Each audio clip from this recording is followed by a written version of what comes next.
क्या आप एक ऐसी जिंदगी इमेजिन कर सकते हो जहां सोसाइटी आपके साथ पानी तक ना पिए, जहां पे आपके साथ हाथ मिलाना भी एक पाप समझा जाए, जहां आपको बाकियों से नीचा समझा जाए, जहां पे आपकी एग्जिस्टेंस, आपके होने को एक बोझ, एक वेस्ट समझा जाए। आपके घर में कोई बीमार और डॉक्टर इलाज करने से मना करते, कोई मरता है मर जाए लेकिन इलाज नहीं करेंगे क्योंकि आप उनके जैसे नहीं। सेम दो हाथ हैं, दो आंखें हैं, दो कान है, एक नाक है, लेकिन तब भी आपको बोल दिया जाए कि आप अलग हो। कुछ ऐसा ही सोचा हो सकता है 7 साल के अंबेडकर साहब ने, जब स्कूल में उनको अलग ट्रीटमेंट मिलने लगा।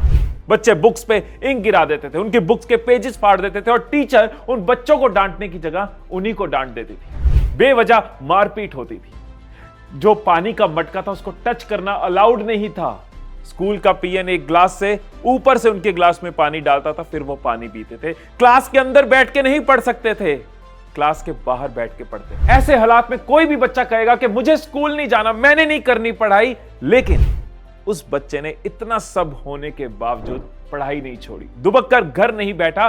कितना कुछ है जो हम बाबा साहेब की लाइफ से सीख सकते हैं। कुछ साल पहले जब मैंने बाबा साहेब की लाइफ को डिटेल में पढ़ा था ना, तो मुझे पर्सनली उनकी सोच, उनका फोकस, उनकी पेशेंस, उनकी रेजिलेंस, उनका माइंड, उनका विजडम बहुत पावरफुल लगा। बहुत कुछ सीखने को मिला। कोई बल को अपना हथियार बनाता है, कोई शांति को अपना हथियार बनाता है।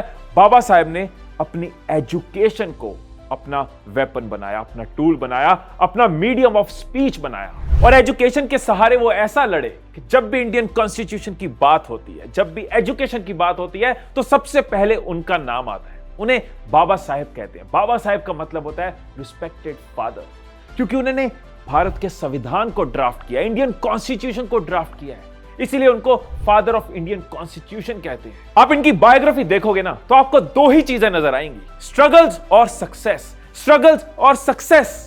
इनके स्ट्रगल्स की बात करेंगे, इनके सक्सेस की बात करेंगे, और 3 वर्ड्स उनकी लाइफ के ऐसे जो आज हम अपनी लाइफ का पार्ट बना सकते हैं। इन्हीं की लाइफ का एक किस्सा सुनाता हूं। एक बार अंबेडकर साहब लंदन की एक लाइब्रेरी में बैठकर बुक पढ़ रहे थे। पढ़ने का बहुत शौक था उनको। वो पूरा दिन में सिर्फ एक ब्रेड का पीस खाते थे और बुक्स पढ़ते रहते थे। एक बार लाइब्रेरियन ने देख लिया और उनको बोला कि ये रूल्स के अगेंस्ट है, लाइब्रेरी में बैठ के खाना खाना अलाउड नहीं है, दोबारा यहां आने की जरूरत नहीं है। अब मेरे जैसा कोई होता, आपके जैसा कोई होता, हम कहते ठीक है नहीं आएंगे, या फिर कोई कहता सॉरी गलती होगी, आगे से ऐसे नहीं करेंगे। लेकिन अंबेडकर साहब ने साफ साफ ऑनेस्टली बोल दिया कि मैं कैंटीन का खाना अफोर्ड नहीं करता, मैं वहां बैठना अफोर्ड नहीं करता, इसलिए छुप छुप कर यहां पे मुझे ब्रेड खानी पड़ती है। वो लाइब्रेरियन जो कि एक ज्यूइश थी, उसने कहा आगे से आप मेरे साथ खाना खाओगे, मैं अपने घर से आपके लिए खाना लेके आऊंगी।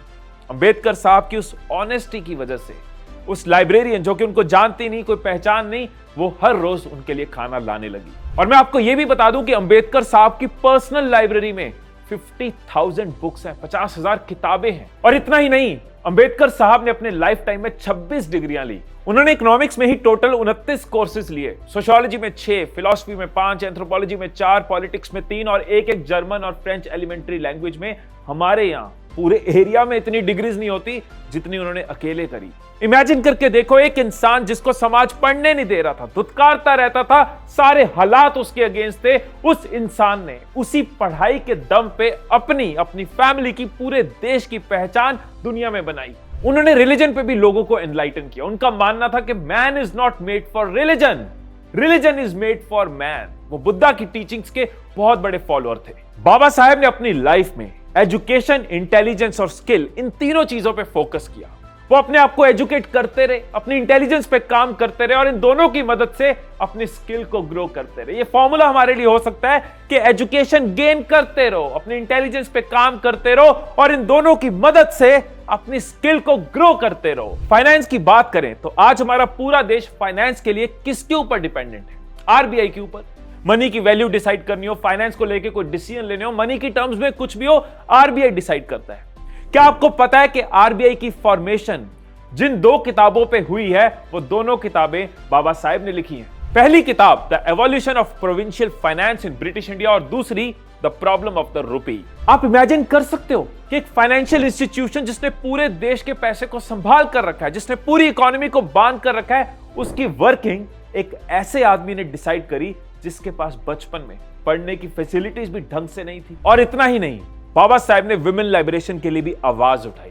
उन्होंने कॉन्स्टिट्यूशन के अंदर विमेन के लिए सिटीजनशिप, जस्टिस, इक्वालिटी और लिबर्टी के बेसिस पे राइट दिया, और वो भी तब जब ये सब एग्जिस्ट नहीं करते थे। और हम सबको पता है वो लॉज आज भी इंप्लीमेंट होते हैं। इनफैक्ट उसमें अपडेट्स हैं, जैसे पार्टीज में विमेन के लिए सीट होना, इंस्टीट्यूशंस में उनके लिए पोजीशंस होना। ये मेरा मानना है और आप भी इससे अग्री करोगे कि जब एक इंसान परेशान माहौल से उठता है तो वो अपने साथ साथ दूसरों का भी ध्यान रखता है। उसके अंदर गरूर नहीं आता, उसके अंदर एक जज्बा होता है दुनिया बदलने का, दूसरों को भी उठाने का। बाबा साहब को बचपन में लोगों ने स्ट्रीट लाइट तक के नीचे पढ़ने नहीं दिया, क्योंकि वो उनके घर का रास्ता है। इसीलिए उन्होंने खुद को इतना काबिल बनाया कि वो बच्चों के लिए स्कूल खोल पाए। आप सोच रहे होंगे कि मैं बाबा साहब की हर अचीवमेंट के साथ उनकी स्ट्रगल्स क्यों बता रहा हूं, क्योंकि मुझे लगता है कि उनकी स्ट्रगल से ही उनकी अचीवमेंट्स निकली है। उनके पास फैसिलिटीज नहीं थी, पावर नहीं थी, रिसोर्सेज नहीं थे, लेकिन उनके पास सोच थी, उनके पास माइंडसेट था। अगर मुझसे कोई पूछे कि उनकी लाइफ से क्या सीखा है, तो 3 वर्ड्स मैं आपके साथ शेयर करूंगा जो उनकी स्पीच से ही निकले हैं। ये 3 वर्ड्स हम अपनी लाइफ का भी पार्ट बना सकते हैं। पहला वर्ड है एजुकेट। बाबा साहब की लाइफ से ये क्लियर नजर आता है कि एजुकेशन वो चाबी है जो हमें बहुत आगे लेके जा सकती है। एजुकेशन से हमारी सोच खुलती है, हम दुनिया को अलग अलग नजरिए से देख पाते हैं, हम प्रॉब्लम सॉल्व कर पाते हैं, हम अपनी बात रख पाते हैं। और यहां पे मैं सिर्फ आपकी टेक्स्ट बुक की बात नहीं कर रहा, उनके अलावा कई सारी ऑप्शंस हमारे पास बुक्स पढ़ने की, ई बुक्स पढ़ने की, वीडियोस देखने की, पॉडकास्ट देखने की, खुद को एजुकेटेड रखने की। क्योंकि अगर बाबा साहब एक छोटे से गांव से निकलकर, सारे भेदभाव और हालातों से लड़कर कोलंबिया यूनिवर्सिटी तक पहुंच सकते हैं, तो हम क्यों नहीं। उन्होंने खुद को पढ़ाकर अपने आप को इतना काबिल बनाया कि आज की डेट में भी कोलंबिया यूनिवर्सिटी में उनकी biography as a textbook पढ़ाई जाती है। दूसरा वर्ड है एजिटेट। एजिटेट का मतलब होता है आवाज उठाना। अंबेडकर साहब ने पूरी जिंदगी गलत के खिलाफ आवाज उठाई, सिर्फ अपने लिए नहीं, वो दूसरों के हक के लिए लड़े और दूसरों को भी यही सिखाया कि जब कुछ गलत नजर आए आवाज उठाओ। जब वो बाहर गए पढ़ने, अब बाहर चले गए, पढ़ लिया, बाहर सेटल हो सकते हैं, कई तरह के लालच आ सकते हैं, अपनी जिंदगी को अलग ट्रैक दे सकते हैं, लेकिन उनके माइंड पे वो कंट्रोल था, वो अपने रूट्स के साथ कनेक्टेड थे, अपना पर्पस क्लियर था। उन्होंने देश में आके गलत के लिए आवाज उठाई, उठाते रहे। इस चीज को हमें भी याद रखना होगा। बदलती दुनिया के साथ कहीं हम बदलते ना जाए, हमारी सोच कहीं करप्ट और पोल्यूटेड होती ना जाए। सच के लिए आवाज उठाना, जो हमें सही लग रहा है उसके लिए आवाज उठाना, वो डर को खत्म करना होगा। जहां भी कुछ गलत नजर आ रहा है, सोसाइटी के गार्ड के साथ कुछ गलत हो रहा है, ऑफिस के पीएन के साथ कुछ गलत हो रहा है, या घर में कोई काम कर रहा है उसके साथ गलत हो रहा है, शुरुआत घर से ही करनी होगी। सच के लिए, सही के लिए आवाज उठाते रहना चाहिए। और थर्ड वर्ड है ऑर्गेनाइज। ये एक लाइफ सेविंग स्किल है।